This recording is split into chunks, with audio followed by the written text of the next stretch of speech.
Karena dengan tauhid itu kita jadi orang merdeka. Yang kita sampaikan adalah kebenaran. Dari yang kasus kemarin itu, kita bisa melihat bahwa memang umat Islam ini banyak yang tidak mengerti ajarannya sendiri. Untuk kasus yang sederhana, misalnya Syekh Panji Gumilang bilang bahwa Idul Fitri itu adalah kembali makan-makan. Padahal ya artinya itu kembali makan gitu. Kalau ada orang mengkaji bahwa Idul Fitri itu kembali pada fitrah, itu bisa saya katakan itu otak-adik gatuk tapi matuk gitu. Arti aslinya Idul Fitri itu ya seperti kita doa ketika mau buka puasa itu. Allahumma laka sumtu wa bika amantu wa ala rizkika aftortu. Aftortu artinya apa? Iftar artinya buka, makan artinya. Berarti iftar jamaah itu ya buka puasa bersama. Ya makan lagi itu. Artinya makan artinya. Jadi kalau Idul Fitri itu ya tadinya kita puasa, kemudian Id itu berasal dari kata ada. Ada itu artinya kemudian diserap ke dalam bahasa Indonesia. Ini tadi kan serapan-serapan aja itu. Diserap ke dalam bahasa Indonesia menjadi adat. Adat itu kebiasaan. Kenapa menjadi kebiasaan? Karena diulang-ulang. Karena diulang-ulang maka menjadi kebiasaan. Kebiasaan itu namanya adat. Nah, karena kembali makan tadi itu, ya tadinya puasa, maka kemudian kembali makan, maka disebut sebagai Idul Fitri. Kemudian buktinya lagi, bapak-bapak dan ibu-ibu nanti bisa langsung cek, ini saya salah atau benar. Namanya senior kan boleh itu, nanti langsung memprotes kan, ini yang diomongkan junior ini salah atau benar gitu. Bisa langsung dicek di Google, silahkan diketik, nanti kan muncul semua. Gak ada itu zakatul fitroti itu gak ada. Yang ada itu zakatul fitri. Tapi kita justru menyebut zakat fitrah. Padahal nggak ada itu zakat fitrah itu nggak ada. Kalau di dalam kajian fikih itu zakatul fitri. Maka sholatnya sholat Idul Fitri, kemudian zakatnya zakatul fitri. Kenapa? Karena yang kaya adalah Profesor Suradi, tetapi ada banyak orang yang miskin yang pada saat orang kembali makan, orang-orang miskin itu nggak bisa makan. Maka zakatnya itu khusus zakat yang harus diberikan pada sebelum matahari terbenam. Karena Idul Fitrinya hari itu kan mulai, kalau kita Islam itu kan mulai matahari tenggelam, bukan pukul 00 itu bukan. Tapi matahari tenggelam itu berarti kita sudah Idul Fitri, kembali makan. Saat Idul Fitri itu jangan sampai ada orang yang tidak makan. Maka zakatnya disebut zakatul fitri, sama dengan tadi itu aftor tuh tadi itu. Itu nggak ada sebutan zakatul fitrah, tetapi kita justru menyebut itu zakat fitrah dan biasa-biasa saja. Maka yang diperlukan itu adalah pelurusan. Nah, melakukan pelurusan ini tidak mudah. Lagi tidak hanya satu, ini sering saya sampaikan. Untuk membuktikan nanti saya mau mendukung tadi itu BSI sama umroh tadi itu, Biro Umroh tadi itu. Itu contoh kasusnya. Tetapi saya beri satu contoh kasus lagi bahwa kita ini memiliki tugas yang memang berat. Sebagai cendekiawan ini, memiliki tugas berat sebenarnya. Misalnya begini, saya melakukan riset. Riset saya sederhana. Riset saya adalah tentang berapa banyak orang Indonesia ini yang bisa baca Quran. Kira-kira berapa Mas Sartono? Ternyata nggak banyak Pak. Dulu saya kaget ketika ada salah satu mantan ketua umum LDMI, PBHMI, senior itu dari mana? Dari Sunan Ampel. Itu bilang pada saya yang bisa baca Al-Quran di Indonesia ini cuma 40%. Kaget saya. Lah nggak mungkin lah Mas, saya bilang gitu. Di kampung saya itu semua orang bisa baca Quran loh. Nah itu di kampung ente ini kan Indonesia, dia bilang gitu. Kemudian saya teliti. Betul Pak, ternyata benar dia. Kemudian di Jakarta saya ngajar ngaji. Senior-senior itu, senior-senior sendiri ini. Yang ngajar di apartemen di samping DPR RI itu. Setiap hari hari Rabu itu. Itu ternyata betul ternyata. Dan ternyata baca Fatihah itu rata-rata salahnya 8 kali. Loh kaget saya gitu. Misalnya ihdinas sirotol mustaqim itu rata-rata terutama kalau dari Indonesia bagian selatan, dapilnya Mas siapa tadi? Pemilik travel umroh tadi itu ihdinas sirotol mustaqim bacanya. Saya betulkan. Itu 3 kali pertemuan baru bisa ihdinas sirotol mustaqim. Tapi pada pertemuan keempat balik lagi ihdinas sirotol mustaqim. Karena kalau katanya teori psikologinya, kalau membenahi orang yang sudah berusia dewasa itu butuh waktu sesuai dengan umurnya katanya. Kecuali ada treatment yang sangat revolusioner. Itu saya alami betul. Wah, ternyata nggak gampang itu. Nah, kemudian saya riset lagi, Pak. Saya dulu menemukan ada sesuatu yang aneh. Santri-santri saya di Monash Institute ini banyak paradigma yang aneh menurut saya. Gitu. Kemudian saya cek satu persatu. Misalnya paradigma apa ini yang dialami oleh Bapak dan Ibu setiap hari ya. Misalnya gini, ada definisi. Ini yang tadi saya sebut sebagai paradigma yang mestinya kita kuasai dengan baik, tetapi ternyata salah persepsi gitu. Konsepsinya itu salah. Dan ini untuk hal-hal yang dasar. Misalnya apa? Takbiratul ihram. Takbiratul ihram apa, Pak? Takbiratul ihram itu apa? Apa ada yang pernah itu mendapatkan definisi itu yang kalau senior-senior yang disiplin ilmunya di Undip kan nggak tahu ya.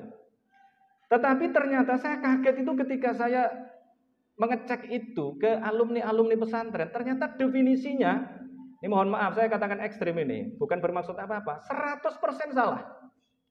100% Pak, karena bisa dicek tuh di Google, sekarang di Google boleh. Takbiratul ihram itu diartikan begini, takbir yang mengharamkan sesuatu yang sebelumnya dianggap halal. Betul ya? Pernah dengar nggak gitu? Takbir yang mengharamkan, karena takbiratul ihram tadi ada kaitannya dengan haji, ada ihram haji. Itu ya mirip itu nanti. Takbiratul ihram itu diartikan dengan takbir yang mengharamkan segala sesuatu yang sebelumnya halal gitu. Kemudian saya tanya, contohnya apa? Makan, minum, bicara, ngentut misalnya gitu. Kemudian saya tanya, ini saya kemudian guyonan, kamu kalau habis Idul Adha itu, ya itu kan biasanya dapat daging. Dagingnya dapat berapa biasanya? Ya 3-7 on. Nah, ternyata siang-siang sholat. Kemudian ada selilitnya itu 1 on gitu. Kalau ada selilit itu, kamu makan itu, dosa apa enggak? Mulai mikir, maksudnya gimana? Loh, haram itu definisinya apa? Haram itu definisinya adalah kalau dikerjakan dosa, kalau ditinggalkan dapat pahala. Sekarang pertanyaan saya, kalau kamu makan selilitmu itu dosa apa enggak? Ya enggak. Tapi batal. Loh, pertanyaan saya bukan itu, pertanyaannya batal atau dosa gitu. Batal, tapi dosa apa enggak? Enggak, loh berarti bukan haram dong. Logikanya kan gitu, ya kan? Artinya apa? Ada arti haram yang lain, bukan itu. Berarti arti haramnya itu bukan arti haram dalam arti haram kalau dikerjakan dosa itu bukan. Haram di situ artinya sama dengan Masjidil Haram yang kalau kita umroh ke sana itu. Masjidil Haram itu artinya adalah masjid yang suci. Nah, gitu. Masjid yang suci, maka ada Masjidil Haram. Kalau di Palestina itu ada Baitul Maqdis. Kalau itu berasal dari kata haram artinya suci, kalau yang di Palestina itu berasal dari kata kudus, kodasa, maka ada Roh Kudus. Artinya roh yang suci atau Holy Spirit. Jadi begitu. Jadi nyambung semua. Sebenarnya konsep-konsep Islam ini luar biasa itu. Sangat konvergen dan itu mengagumkan sekali. Itu kalau bukan dari Allah itu pasti kocar-kacir itu konsepnya itu. Tapi ini luar biasa. Ada Baitul Haram, ada tanah haram, maka ada Haramain. Haramain itu Makkah dan Madinah. Nah, ini ada takbiratul ihram. Berarti takbiratul ihram adalah takbir sebagai penanda kita menyucikan, atau kalau bahasa kita itu kan haroma, makanya kita mesti ngerti go going when gone di dalam bahasa Arab. Nah, tasrif namanya. Haruma yahrumu hurmatan. Jadi hormat kemudian diserap ke dalam bahasa Indonesia menjadi hormat. Tadi itu yang saya hormati Pak Profesor misalnya. Itu berarti yang saya muliakan artinya di situ. Jadi kepada bendera merah putih hormat, kepada pembina upacara hormat, itu berarti ya kepada pembina upacara muliakan gitu, harus dimuliakan. Nah, kita ini kalau sholat berarti kita melakukan ritual seperti upacara berarti kan, melakukan upacara untuk menghormati, memuliakan, menyucikan Allah Subhanahu wa taala. Maka kalau mau sholat harus ngapain dulu, Pak? Bersuci dulu, karena kita mau menyucikan Allah. Gimana mau menyucikan Allah kalau kita nggak suci? Dan kemudian karena kita ini menyucikan Allah, maka bacaan-bacaan kita adalah bacaan-bacaan penyucian. Penyucian itu bahasa Arabnya adalah penyucian. Kalau tadi kan bersuci. Apa, Pak? Tazkiyah oke bisa, tetapi bahasa itu nggak digunakan. Yang digunakan di dalam sholat adalah tasbih. Ya kan? Tasbih itu artinya penyucian. Nah, di dalam Al-Quran diatur bagaimana cara penyucian kepada Allah itu. Diatur dulu sebelum Fathu Makkah, itu ayatnya fasabbih bismi rabbikal azim. Maka tasbihnya adalah subhana rabbiyal azim. Turun lagi sabbihisma rabbikal a'la. Maka tasbih kita adalah subhana rabbiyal a'la. Yang sering saya bilang ini software lama. Kemudian diganti dengan software baru. Setelah Fathu Makkah, itu turun surat An-Nasr kan. Idza jaa nasrullahi wal fath. Wa ra'aitan nasa yadkhuluna fi dinillahi afwaja. Kemudian perintahnya adalah bertasbih. Ini waktunya harus saya ukur nih. Biar nanti bisa sampai ujung. Nanti kalau nggak sampai ujung gawat ini. Ini pendahuluan soalnya. Nah, fasabbih bihamdi rabbika wastaghfirhu. Maka cara bertasbih kita itu seperti surat An-Nasr ini. Fasabbih, maka bertasbihlah kamu Muhammad. Caranya bagaimana? Bihamdi rabbika. Dengan memuji Tuhanmu. Wastaghfirhu, dan meminta ampunlah kepadanya. Berarti elemen tasbih itu ada 3. 1, ya tasbihnya itu sendiri. Subhana rabbiyal azim tadi itu. Kalau kemudian digandengkan menjadi 3 itu menjadi subhanakallahumma wa bihamdika Allahumma gfirli. Jadi ada tasbihnya, ada hamdalahnya, ada istighfarnya. 3 itu kemudian. Itu yang software baru. Sampai kita pakai sekarang itu. Maka setelah Allahu Akbar, yang kita baca adalah masam, baca apa masam? Setelah Allahu Akbar baca apa? Takbiratul ihram itu. Apa? Kabiro, NU berarti. Kabiro, NU berarti. Mbak Gaya, baca apa Mbak Gaya? Allahumma ba'id. Kalau Allahumma ba'id, Muhammadiyah. Ya kan? Tapi substansinya sama. Kabiro, Allahu Akbar. Kabiro, walhamdulillahi katsira. Alhamdulillah. Memuji Allah. Tadi itu fasabbih bihamdi rabbika wastaghfirhu. Kabiro, walhamdulillahi katsira. Kemudian wasubhanallahi bukratan wa asila.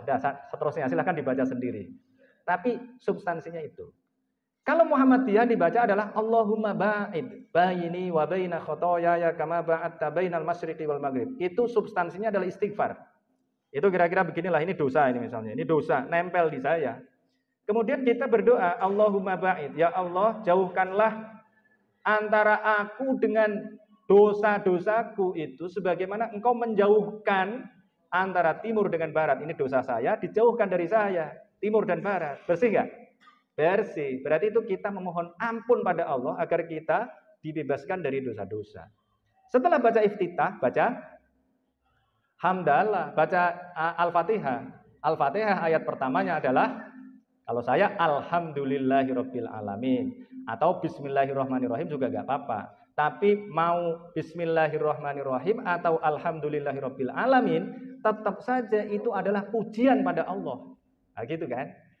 Kemudian setelah itu baca surat, setelah itu hukumnya sunnah. Kemudian ruku. Ruku bacanya tadi itu.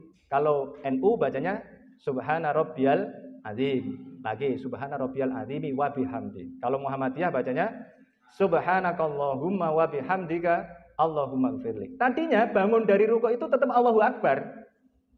Tapi kemudian dalam tanda kutip ini, gara-gara Abu Bakar kemudian berubah menjadi Sami Allahu liman hamidah. Saya juga kaget ini baca cerita ini. Dan untungnya saya sudah baca ini, kemudian baru anak saya nanya. Anak saya kelas 6 ini. Dulu waktu itu kelas 1. Kan sering ikut jamaah saya ke Monas Institute itu. Anak saya nanya begini, Abah, itu kenapa yang lain-lain kok Allahu Akbar, tapi yang satu kok sami Allahu liman hamidah itu? Wah, kaget saya. Karena saya dulu nggak pernah nanya begitu gitu. Ini kok nanya anak ini? Wah, saya senang sekali.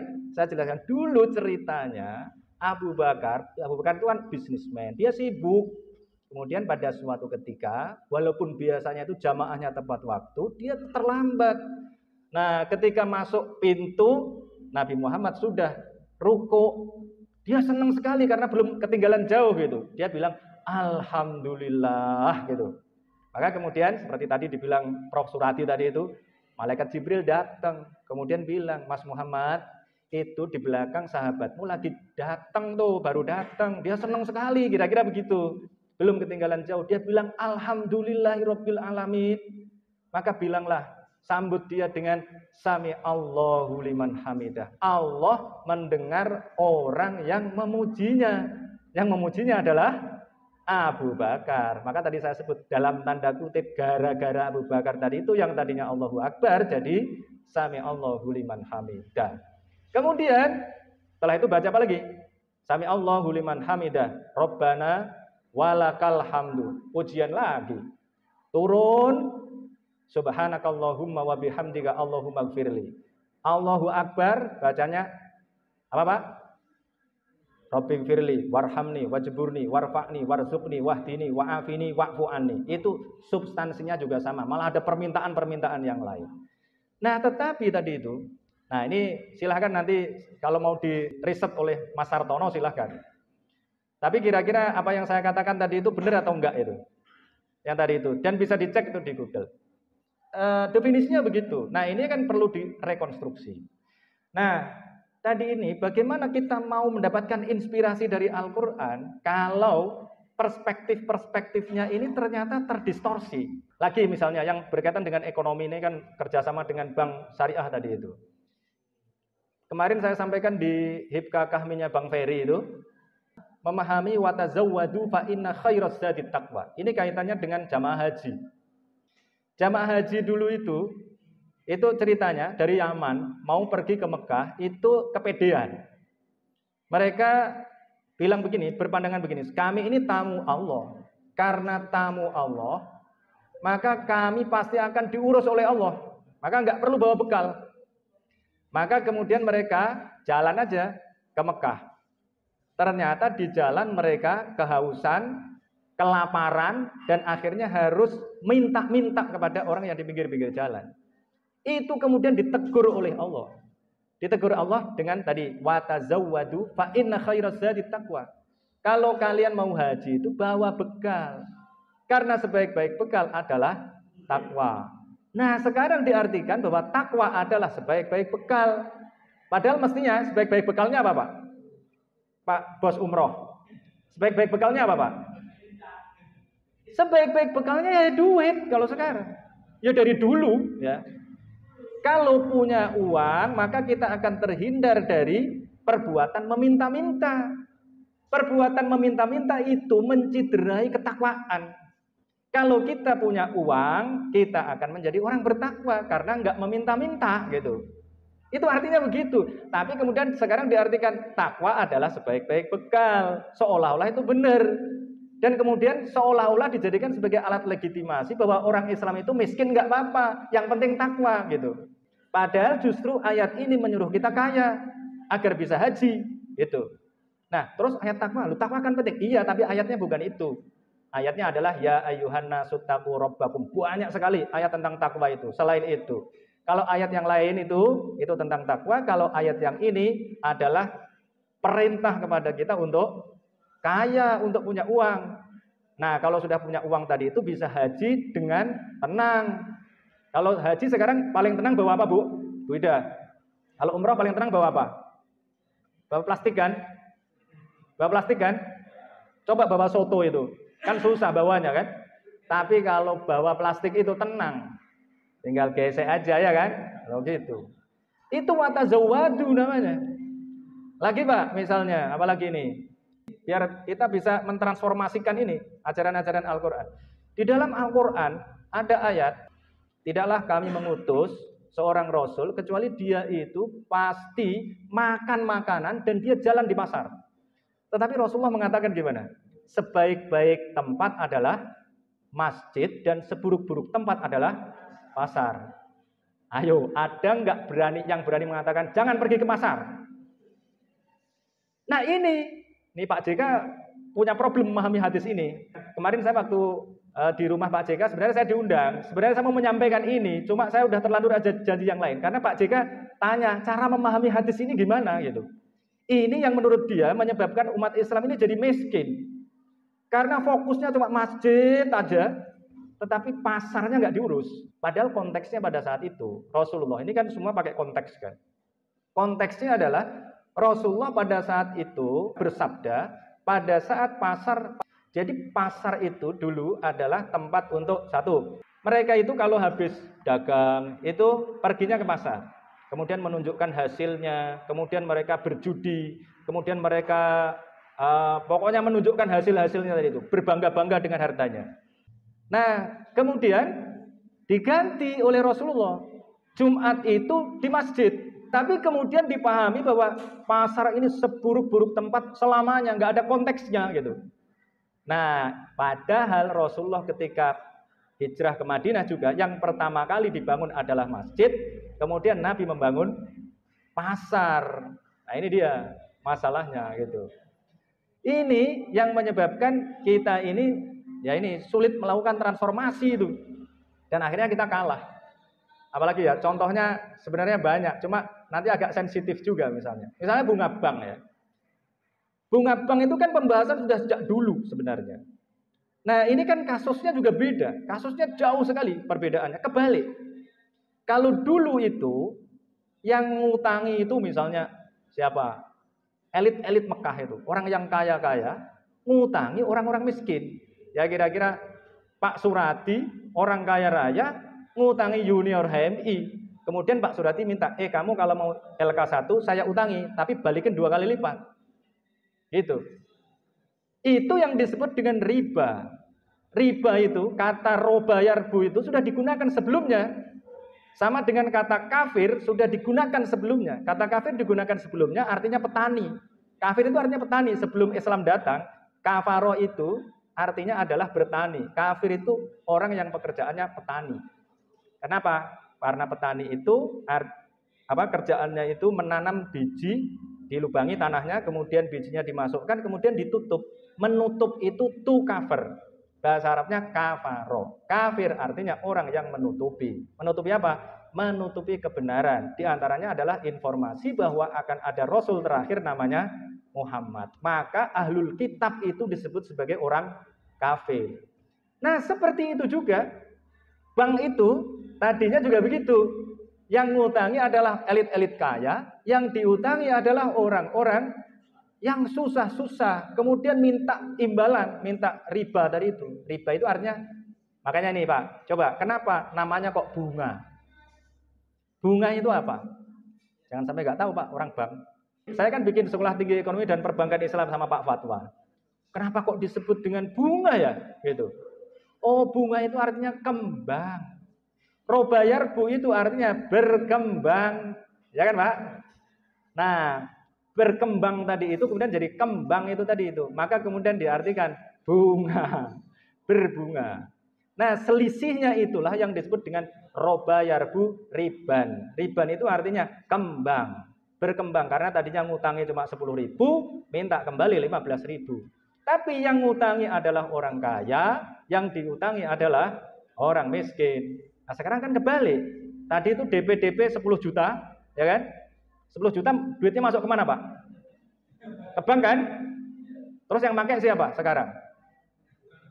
Kalau duitnya tadi itu 10 juta, 10 juta, 10 juta, yang mau umroh adalah tetangga-tetangga saya yang di kampung, yang mau haji adalah orang-orang yang di kampung saya, berarti yang ngutangi siapa Pak?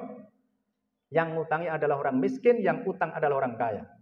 Saya kalau utang BPD misalnya, nggak akan dikasih kalau tidak punya jaminan. Nah kalau tetangga-tetangga saya nggak punya sawah, nggak dikasih, tidak bankable. Nah kebalik sekarang, kalau dulu yang ngutangi adalah orang kaya kepada orang miskin, sekarang orang miskin ngutangi orang kaya. Loh, jauh sekali. Loh betul Pak. Saya waktu itu sama Mas Aris Mufti, Presiden MES, Masyarakat Ekonomi Syariah, itu kan kerjasamanya dengan Bank Niaga. Datang ke Niaga Tower. Saya kan selalu mengajarkan bahwa kita ini harus berpikir ideologis, berwawasan politis maksudnya politik ekonomi juga, bertindak taktis strategis, dan tetap melakukan yang teknis. Kalau ajaran pada santri begitu. Ya. Bagaimana itu? Akhirnya prakteknya, kalian saya harapkan ngutang sebanyak-banyaknya. Saya bilang gitu. Santri saya harus berani mengutang, harus berani ngutang sebanyak-banyaknya. Harta saya akan saya jadikan sebagai jaminan, ya minimal separohnya lah. Ya.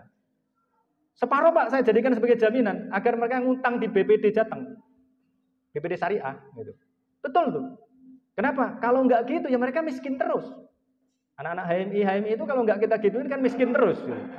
Modal nggak punya, seniornya nggak mau ngutangi kan?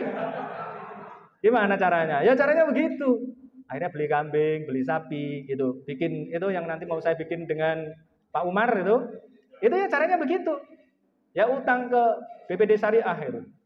Nah kira-kira begitu. Apalagi sudah ada embel-embel syariah, tenanglah kita gitu kan.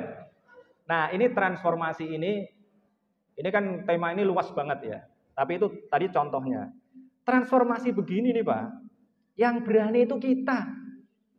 Kalau nggak kita yang diajari independensi ini, nggak akan berani. Betul itu. Ya. Teman-teman kita itu nggak berani transformasi. Misalnya apa? Misalnya, ini yang kecil-kecil aja, yang saya jalani ya, yang saya jalani. Misalnya gini, misalnya. Ini tadi kan ada beberapa senior yang ngobrol dengan saya tentang anaknya menghafalkan Al-Quran. Dulu kan menghafalkan Al-Quran itu ya asal menghafal aja. Datang ke pesantren, ke pondoknya mbah ini, mbah itu, karena dianggap dia punya sanad sampai Rasulullah. Ngaji misalnya juga begitu, karena mereka merasa, karena ada kelompok tertentu yang mengagung-agungkan sanad. Pokoknya kalau sanadnya nggak nyambung, wah itu nggak sah. Saya bisa buktikan bahwa orang-orang yang mengagungkan sanad itu ternyata pemahamannya juga salah. Gitu. Bang Ferry itu saksinya itu. Artinya orang yang mengagung-agungkan sanad dan merasa atau mengklaim punya sanad itu nggak jaminan benar juga. Gitu. Nah padahal sekarang dunia sudah berubah. Misalnya saya dulu ngaji, baca kitab Gundul itu. Dulu kan kiai saya baca, kemudian saya mendengarkan, pakai loudspeaker gede itu, mendengarkan, nyatet gitu kan. Lah kalau sekarang kita mau begitu terus, ya kapan murid kita jadi pinter? Padahal murid kita ini, ya anak-anak ini saya sering guyonan sama Bang Ferry. Anak-anak Indonesia ini kan IQ rata-ratanya 78,5. Itu berarti kan ada yang pinter itu di puncak piramida, tapi yang nggak pinter itu banyak sekali. Berarti ada orang yang kalau diajari itu sekali bisa, tapi jumlahnya sangat sedikit. Tapi yang lain harus 2 kali, 3 kali, 4 kali, 5 kali, 6 kali, bahkan 10 kali. Gimana caranya kalau yang baca cuma Pak Kiai satu tok ngumpulin 1000 orang, kemudian yang santri yang tadi disuruh pinter? Gak mungkin bisa. Gimana caranya? Ya saya melakukan perubahan. Kalau ngaji sekarang, saya rekam. Utawi igunya itu, saya rekam. Kemudian saya setel 24 jam di pesantren Planet Nuvo ini. Jadi anaknya Pak Kaidin ini, ada anak Pak Kaidin ini. Itu bisa mendengarkan. Kalau dia kemampuannya harus ngulang 3 kali, ya 3 kali. Coba kalau saya disuruh ngulang 3 kali. Ini diajari kok nggak bisa-bisa. Tapi kalau pakai rekaman, nggak bisa jengkel. Mau diulang 100 kali juga nggak ada masalah gitu. Nah kemudian menghafal Al-Quran juga begitu. Alhamdulillah anaknya Pak Kaidin sudah setoran dengan saya, minimal surat Yusuf, ya kan? Nah tadinya menghafal Al-Quran itu rata-rata dari juz 30. Karena orang berpandangan juz 30 itu gampang. Padahal saya sudah nyimak kira-kira 300-an orang di Monas Institute ini. Mahasiswa, HMI semua itu. 300 orang itu yang simaan juz 30, nggak ada yang nggak salah. Pasti ada salahnya. Walaupun 2, 3 itu pasti ada salahnya. Tapi kalau simaan juz 1 ada belasan orang yang tidak salah. Jadi kesalahan 0. Karena syarat untuk setoran dengan saya itu sekali duduk minimal 1 juz, kesalahan maksimal 20 kali. Karena 1 juz kan 20 halaman. Kemarin saya juga nyimak anaknya Pak Kohar nih kemarin. Nah, itu ternyata simaan juz 1 ternyata ada yang tidak salah, belasan orang. Nah, dari situ kemudian saya ambil kesimpulan. Berarti menghafalkan juz 30 dengan juz 1 itu mudah mana, Pak? Mudah juz 1 gitu. Tapi memahami juz 1 itu enggak mudah gitu. Kenapa? Saya memahami innalladzina kafaru sawaun alaihim a'anzartahum am lam tunzirhum la yu'minun aja, itu setelah lulus dokter baru paham saya. Sebelumnya saya bingung. Sesungguhnya orang kafir sama saja kamu beri peringatan maupun enggak kamu beri peringatan, sama saja mereka enggak beriman. Loh, berarti harus dikasih peringatan apa enggak? Wong sama saja kok, gimana? Seolah-olah kan enggak usah diberi peringatan. Padahal ayat yang lain adalah ud'u ila sabili rabbika bil hikmah wal mau'izatil hasanah. Harus didakwai. Agama kita ini adalah agama dakwah. Gitu. Terus gimana memahaminya? Itu konteksnya adalah tadi orang-orang kafir, ahlul kitab tadi yang sudah tahu bahwa Muhammad itu adalah calon rasul yang terakhir. Sudah ada informasinya di dalam Taurat dan Injil. Tetapi mereka punya vested interest karena mereka itu punya kepentingan bahwa orang yang jadi nabi terakhir itu harus dari golongan mereka. Misalnya kalau Ijmi ya, nah nabi presiden itu dari Ijmi lah kira-kira begitu. Ya. Kalau tidak dari Ijmi nggak mau gitu. Nabi yang terakhir ini harus dari Bani Israel. Ternyata bukan keturunan Ishak, tapi keturunan Ismail. Maka mereka nggak mau. Maka informasi itu kemudian ditutupi. Maka disebut orang kafir. Karena sebenarnya mereka sudah beriman. Tetapi imannya itu ditutupi. Jadi orang kafir di situ sebenarnya orang beriman apa enggak? Orang beriman gitu. Orang beriman tetapi menutupi imannya gitu. Jadi orang kafir adalah orang beriman loh. Malah mumet lagi kan, bulat lagi itu bahasanya itu. Tetapi itulah Al-Quran begitu. Nah nanti ada ayat tentang perang dan lain sebagainya. Maka kemudian saya cari cara. Gimana caranya ini? Agar terjadi transformasi ini. Transformasinya apa? Ya agar anak-anak ini bisa menghafal dengan cepat. Perhatian ya. Ternyata kemudian saya melakukan cara baru. Saya cari mana ini surat-surat yang mudah dipahami oleh anak-anak. Ketemu surat Yusuf, surat Al-Kahfi, surat Al-Qasas. Karena surat Yusuf itu isinya cerita. Nabi Yusuf cerita pada bapaknya. Bapaknya kemudian memberikan nasihat. Kemudian ada konspirasi saudara-saudaranya. Dan itu mudah diterima oleh anak-anaknya. Termasuk anaknya Pak Aidin ini. Makanya bisa hafal itu karena itu. Ya. Kenapa? Kalau enggak bisa, bapaknya aja sampai sekarang enggak hafal-hafal. Gitu. Nah, itu kemudian saya jadikan sebagai tadi itu cara baru, metode baru. Nah, kemudian saya bilang sama adik saya ini kan punya pesantren juga. Jadi sebenarnya bapak saya udah punya pesantren, sudah merintis lah. Kemudian dilanjutkan adik saya, muridnya hampir 200. Kohati juga gitu. Tetapi kulturnya adalah kultur feodal. Nah, saya enggak menyebut kelompoknya ya. Saya bilangin begini, Dek, Ela, namanya Ela, ini orang-orang itu berharap santrimu itu jadi pinter. Jangan kamu perlakukan seperti santri-santri yang lain. Kapan pinternya? Pakai metode baru, biar cepet ini. Mas, kalau pakai metodemu itu, orang-orang pada kabur semua. Itu. Berarti bisa nggak melakukan transformasi, Pak? Dengan kultur yang tadi itu. Sulit, Pak. Karena tadi di dalam masyarakat kita sebenarnya sudah ada Abu Jahalnya, sudah ada Abu Lahabnya, dan abu-abu yang lain tadi itu yang tidak mau terjadi transformasi.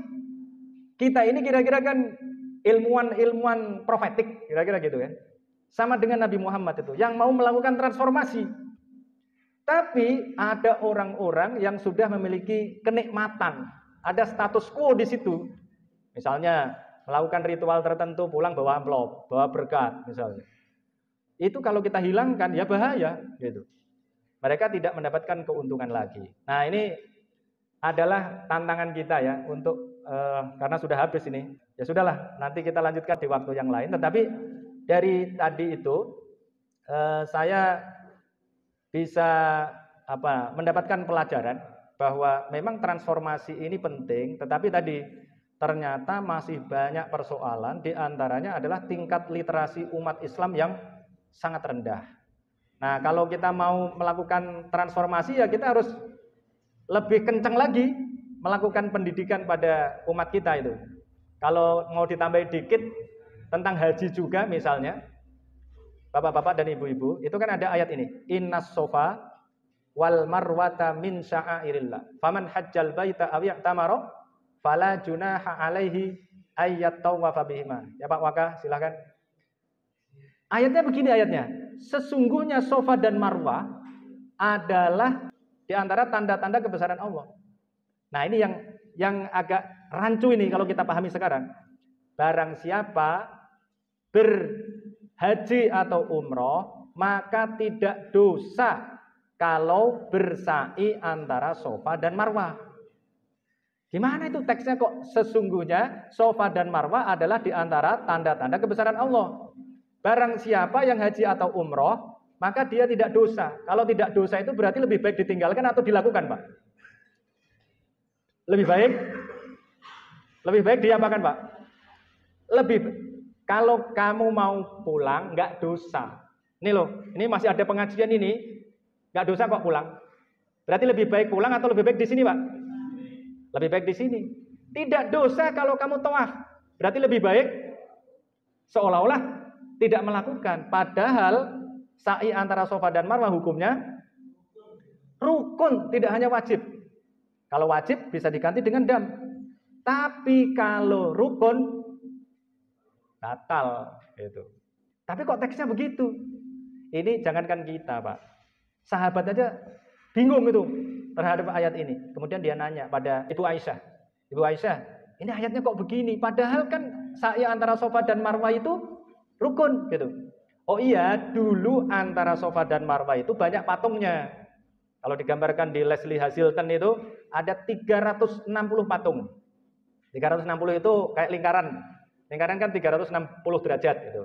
Jadi di setiap sudutnya itu ada patungnya. Jumlahnya ya enggak 360 ya. Tapi banyak, setiap sudutnya ada patungnya. Nah itu kemudian dijawab, iya dulu setiap sudut itu ada patungnya. Maka kemudian orang-orang Islam yang mau haji umroh itu khawatir kalau melakukan sa'i antara Safa dan Marwah nanti jadi musyrik. Maka turunlah ayat ini, Inna Safa wal Marwata min sya'airillah. Barang siapa yang mau haji atau umroh maka tidak dosa walaupun di situ ada patungnya, enggak musyrik. Nah, gitu. Ini sebenarnya pelajaran bagi kita. Ini kita lagi yang bisa melakukannya ini. Ini desakralisasi, Pak. Jadi walaupun ada simbol-simbol paganisme, tapi kalau niat kita enggak untuk paganisme itu, maka enggak apa-apa. Misalnya apa? Ini kalau kita mau mikir literal, sebenarnya kita ini dosa semua. Terutama yang pernah kuliah ke luar negeri. Kalau kuliah ke luar negeri itu nyebut hari Ahad apa, Pak? Sunday, Monday. Sunday itu artinya apa? Dari kata sun dan day. Apa artinya, Pak? Sun itu artinya matahari, day artinya Tuhan artinya.